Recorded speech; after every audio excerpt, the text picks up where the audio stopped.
Igbo Chukwu chọrọ mma ma mee eze, ekele m ụnụ. Anyị alọghachila n'izu ụka ịkọrọ na akụkọ ọzọ n'ihe omume ufe ndị Igbo. Ọla mma. Papa. Achọrọ m ka gị na ụmụaka ndị ọzọ gezie ntị nke ọma iji wee mụta ọtụtụ ihe n'uru.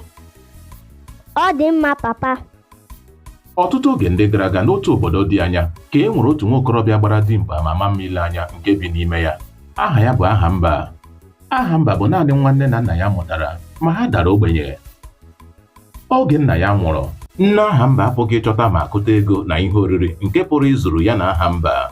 Nke a mere ka Ahamba, n'agbanyeghị mma ya niile na ịgba dimkpa ya, malitere ịga n'ụmụ ahịa n'ụbọchị ọbụla ahịa obodo ahụ na-azụ iji tụtụọ erimeri ndị mmadụ tụpụrụ n'ala nke ya na nne ya ga-eji sie nri ruokwa ụbọchị ọzọ ahịa obodo ahụ ga-azụ. N'oge a, eze obodo a Ajọkụ emeela agadi mana ọ lụrụ ọtụtụ ụmụ nwaanyị. Otu n'ime ndị nwaanyị eze, Akwaugo, onye ka bụ ezigbo nwa agbọghọ ma mma ile anya, bụ nnọọ onye na-anọkarị n'obi mwute oge niile n'obi eze n'ihi na onye eze enweghịkwa ume iji lezie ya anya dịka nwaanyị.